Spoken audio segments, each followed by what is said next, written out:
Hi, thanks for joining me on Wilderness with Amani. A lot of you that watch my videos, or some of you that are new to my videos, often see me talk about a 10 count or a 20 count when I'm bait fishing from shore. What that is the time from when my sinker hits the surface until it hits the bottom. The reason I do that is so that if I catch a fish at one depth, then there's probably more fish at that depth.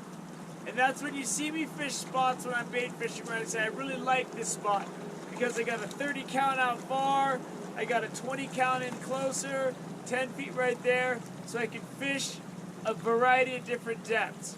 Now the rate of sink is always going to be different, so the calculation's going to be different.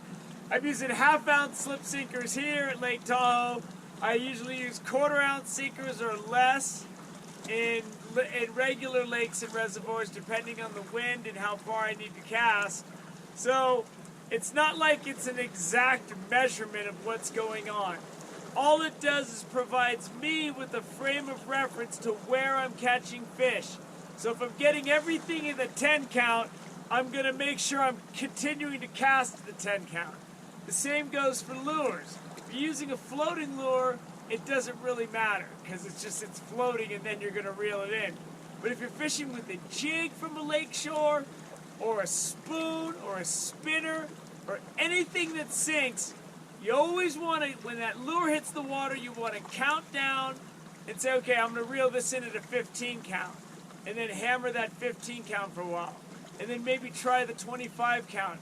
Pay attention to where you were when you catch the fish, because if there's one there, there's a good chance there's another there. Especially if it's in the summer and you're trying to catch fish that are hanging out deep at that oxygenated level of the thermocline. If you're near a dam or something, you can really probe that water column and you can figure out where you're at. I put this information in a couple of other videos that were longer, like my rigging up for reservoir trout and my general strategy for deep water reservoir trout, also on my fishing tips playlist. But those are like 20 and 15 minute long videos. I want to make sure I clarify this because I talk about it a lot, and it's something that I do to know where I am, how deep I'm fishing, and if there's a variety of depths, that will keep me in the spot where I caught the fish and where there could be more fish. I hope that helps you that are new to fishing catch more fish when you're bait fishing from shore or throwing lures from shore. Thank you for joining me on Wilderness with Amani. Until next time.